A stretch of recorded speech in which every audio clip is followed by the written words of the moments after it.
It finally came. Alright, so today we have the TIG welder. Finally came in. Now, I know this is, cheap Chinese Amazon brand, but surprisingly, they've done quite well. I've seen many videos on people welding stainless and titanium and just regular carbon steel just fine with this. So I figured, you know what, I'll pick one up for myself. I can't exactly afford Lincoln's new 200 square wave that they pushed out to match the 215 multi-process welder that they have also pushed. So for now, this will have to do. Let's go ahead and let's crack into this box here. And let's see what all they put in this. Now this is a full review, so there will be a segment of welding. We'll show everything that comes with the box and have it plugged up, show the screen, the functions, and kind of just go through it. Because a lot of videos that I have seen, well, not even a lot really, there's not too many unboxing and reviews on this, which is very surprising. It's a cheap, affordable welder that actually works.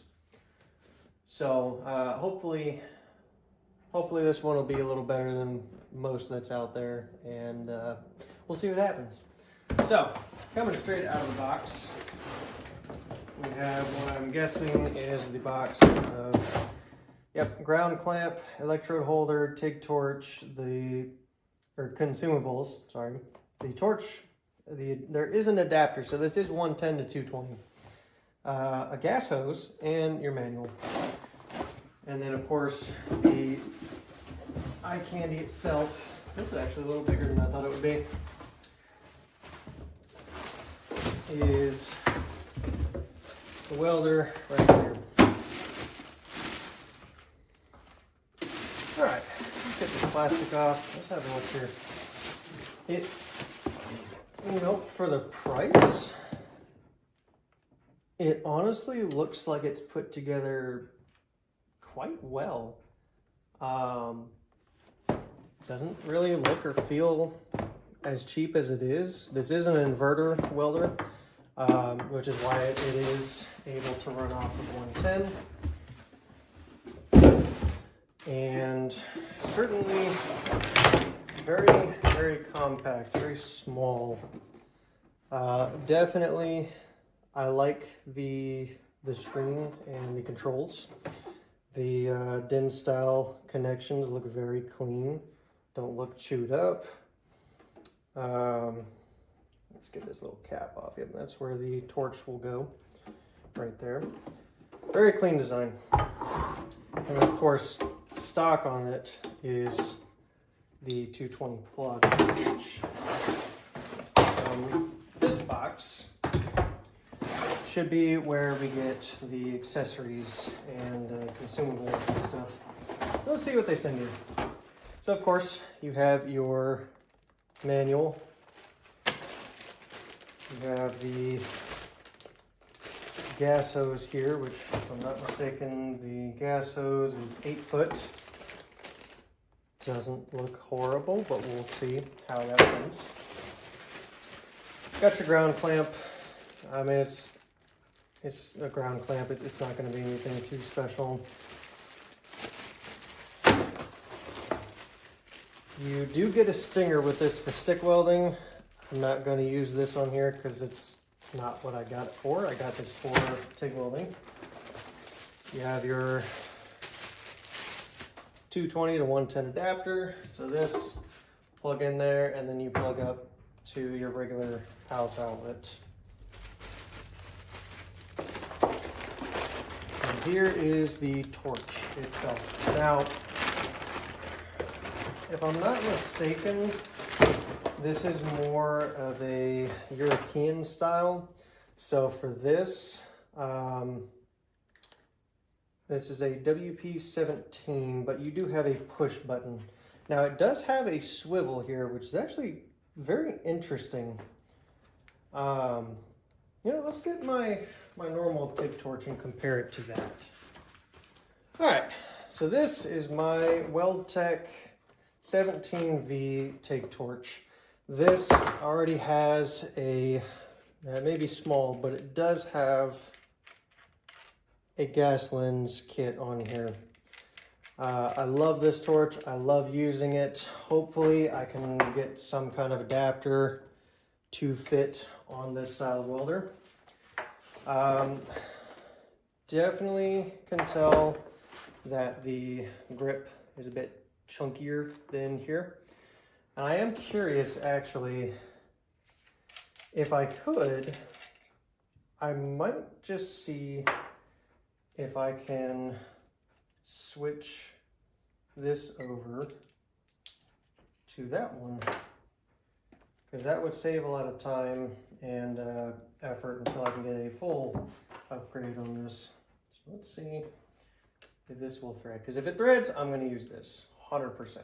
Like, there's no, okay, so yeah, it looks like that may not quite work, which is very unfortunate, because actually it does. Now, how about we call it on the back here? Ooh boy.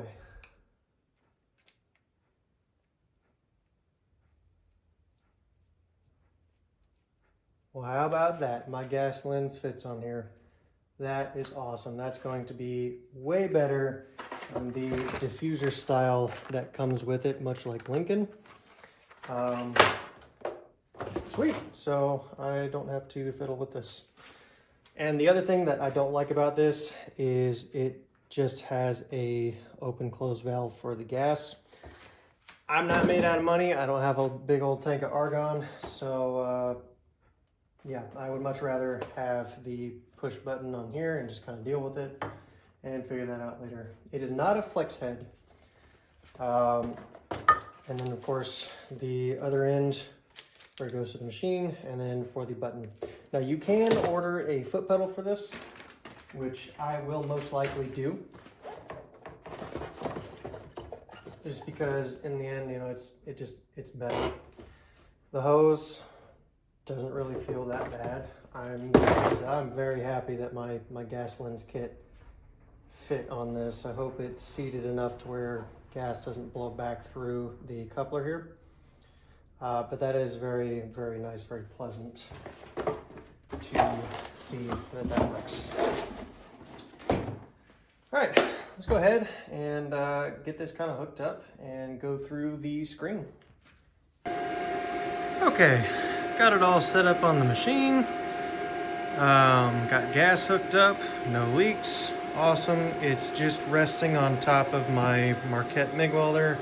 It wouldn't fit down there, so honestly, in the next video, I might make a new welding cart. As you can see, like it's bowing there, and you know it's old, and you know I've got some scrap metal. I can make a custom cart, but with the welder itself, now I did a little more research, and it's been quite a few years since I've messed with a TIG welder with this many options. So I'm going to quickly go through some of the functions. I'm pretty sure I got quite a bit wrong. So, starting off, high frequency TIG. I'm not even going to worry about stick. You have your pre-gas, which is, you know, the spurt of shielding gas that'll shoot before you strike an arc. You have your starting amps, which is once the arc is started. Your slope up time, which is how long it takes to get from your starting amps to your peak amps, which is what you weld at, right? So that's the amperage you want to weld, that's your peak. And then slope down and stop, your stopping amps, same deal as a start, just reverse. And then of course, if you're doing stainless, you have post flow. Now, for pulse, pretty much same things go starting. You know, you have your pre-gas, your initial startup amps, which I'm not sure why that's so low. you have slope up, initial, and then you also have your secondary amperage. So essentially between these two numbers, right? If you're doing pulse welding, this is essentially what's making your dimes, and this is the amperage it goes down to, which both are adjustable. And then from there, you have your frequency, you know, how many ticks per second, right? Your duty cycle is going to be how often are you going to have your initial amp tick versus your secondary, right? So if it's at 50%, that means that one tick, so if it was 1, 2, 1, 2, 1, 2, that first tick is going to be on your higher, and your second is going to be on your secondary. And with hertz, you can change how frequent the ticks are. So you could have 1 tick per second, right? Tick on, tick off, tick on, tick off. You could raise that to 5 ticks per second. You know, forgive my horrible sound effects. And then of course you have slope down, stop, and post gas. So, and then of course, again, with these functions is to theoretically, you press the button, hold it, and then when you let go, the arc stops, or you press and hold, let go, and it'll stay on until you press and hold again. I have indeed verified that gas flow does work, which is awesome. I don't see, feel, hear, I don't feel or hear any leaks. Mostly I was concerned about this kind of ball joint here, but not really seeing anything from there. So I think that'll do. Let's go ahead and throw some just regular run-of-the-mill steel onto the vise or the workbench, since I don't have a dedicated welding table yet, and we'll give it a go. All right, so I've got some just scrap steel plate that I have here. I'm gonna go ahead and do a lap joint on this, just so it's a bit easier. And you know, I kind of messed with it a little bit before to kind of dial in, so I'm not just sitting here fumbling with the machine. But we'll do a lap joint. I'm going to tack on the side, and then we'll do a little bit of just, you know, pushing metal without filler rod on the top here, and then we'll go ahead and see about running a bead down on the lap as well.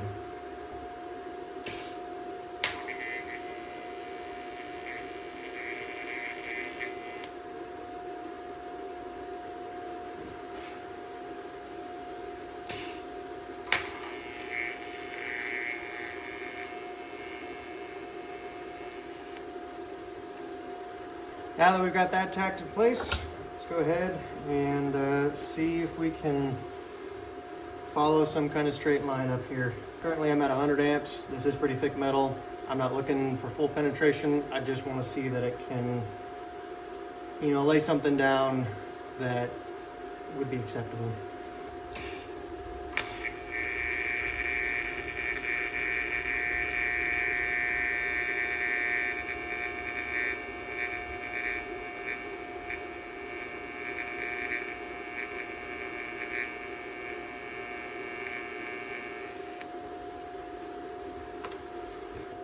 That's without filler. Definitely goes through. That's quite nice, actually. And like I said, you know, I did a little bit of a testing, kind of dial in, but of course I got to do it for y'all too, so you can see. So yeah, so let's go ahead and try and run that lap joint right there.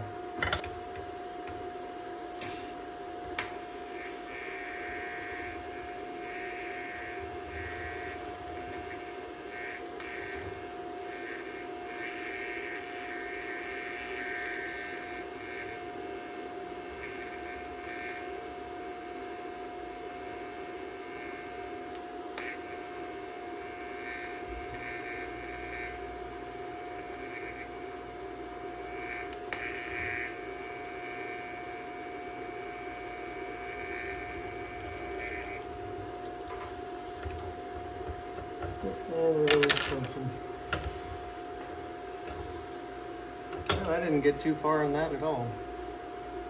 Let's sharpen this up and get back at it. Okay, we are set back up. This time back down on the bench. I'm not planning on doing the full bead just because I don't want to catch my workbench on fire, but also to just kind of give me something to rest on a little bit and try and make it a little easier. And now during that process I had it on 2T, so I'm going to go ahead and set it over to 4T where it's supposed to be, you know, you press, hold the button, let go, and it should stay on.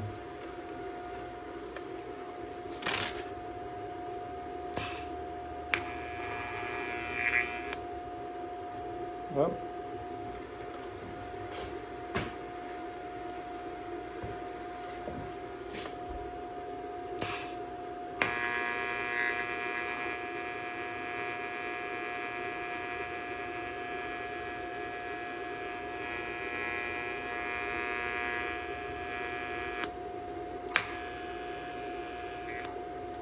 nope, that function does not seem to work. It could just be the machine itself, which if it is, you know, that's pretty unfortunate.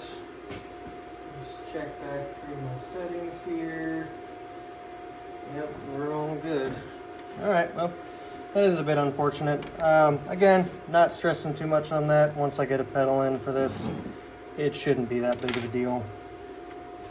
Let's go ahead and try and do this with some filler.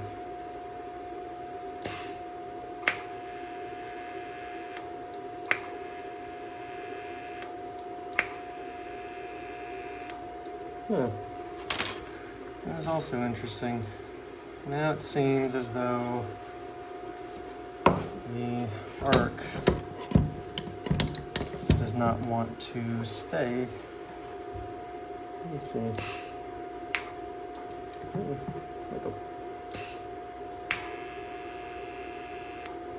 No? Huh. Interesting. Let's get this put back in the vise and we'll try again. All right, we've got it back in the vise. I'm not sure why the arc kept cutting. It's probably just, you know, having that ground issue. So hopefully the machine actually does work fairly well. It was at first. There we go. Interesting. So it seems as though it just did not want to work back to a piece. That could just be user error on my end.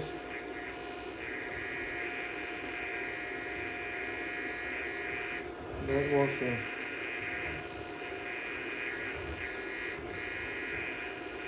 Man, it has been so long since I have walked the cup.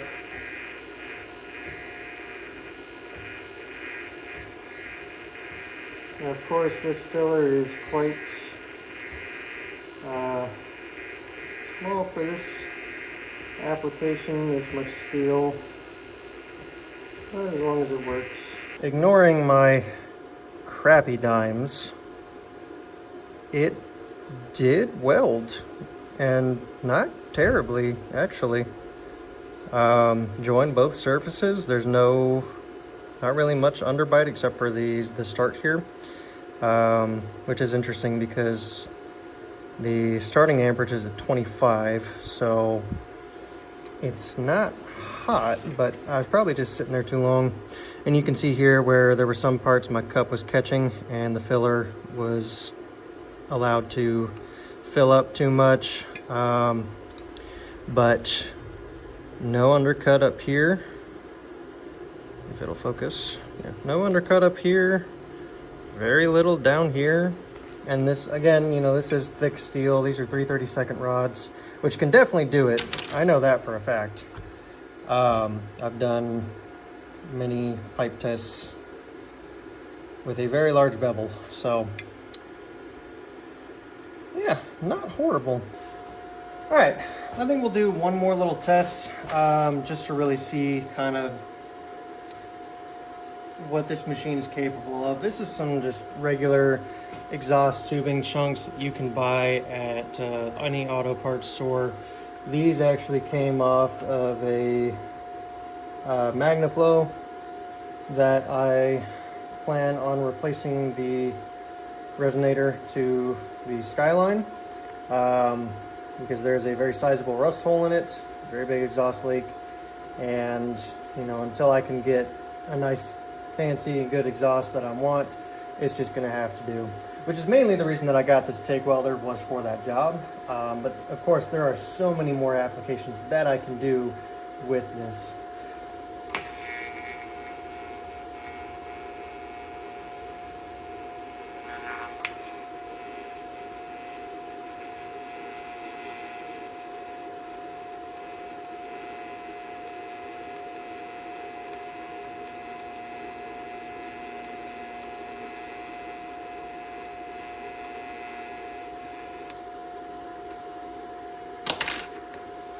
All right, again, definitely not the greatest. I've got to dial this machine in, but it doesn't blow through on a butt weld for thin wall tubing, which is really, really nice. One last thing I want to try with tubing is I want to take this and put it to a larger ring, kind of get that, that nice little seam weld there.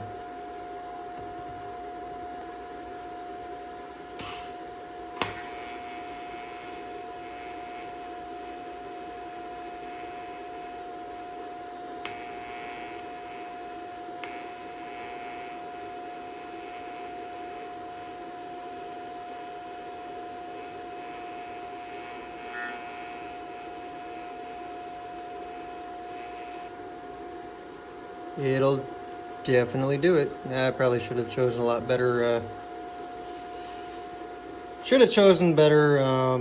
test pieces. There is quite a gap there. Probably could have found a better spot. And, you know, again, at least for me,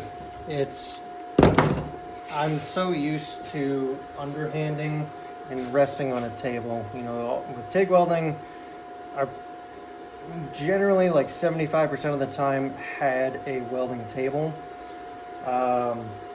And so with this, having a freehand, also with a heavier torch, it's a little imbalanced, right? But as far as the butt weld on tubing, you can see I burned through here, had it a bit too hot. That's okay. Again, every machine is different. Every machine's finicky, and it's been a while. Cut me a break. But here, aside from my hideous dime stacking, it did quite well. And looking through, can't see too well. See if we can get this in there somehow. It did penetrate, which is really good. So, yeah, not too bad. And this filler rod, I mean, it's, you know, this is Harbor Freight filler rod. I didn't go too expensive on it, just mostly monetarily speaking. All right, well, I think that's going to do it. Definitely an interesting little TIG welder. It's certainly going to take me a little bit to kind of play through. I definitely want to test some, I want to test out some stainless, see how it does with stainless. Unfortunately, this is a DC electronegative, so DCEN or just DC TIG welder only, meaning it can only do iron alloys, steel alloys, right? So stainless, titanium, just regular carbon steel. It cannot do aluminum or anything on the other side of the scale. As far as the machine goes, I am very, very happy with it. Now, I will say, I did have to rob my wiring off of my MIG welder that I had wired to it. And you know, with this, it does have that adapter to do 110 and 220, but it cuts the breaker at anything above 15 amps on 110. But again, aside from the side tracking, the welder itself, very clean design. I'm not sponsored or affiliated with YESWELDER at all. Speaking of which, I completely forgot, this is the YESWELDER TIG-205P Pro. Completely forgot to mention that at the start of the video. That's my bad. So, yeah. That being aside, it is a fantastic welder.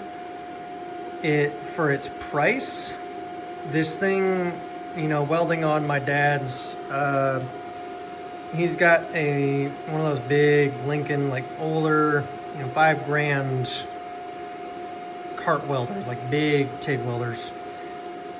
And honestly, I've had more trouble getting that dialed in and trying to weld with it than I did with this. And again, you know, technology changes. They're coming out with smaller, more portable machines that do the same work. And you really just, I mean, if you're on a tight budget and you want decent TIG welding, this isn't really a bad option to go. It fits consumables for many of your known brands. I see my tungsten is coming out there. Pull that ugly thing out. I do need new tungsten.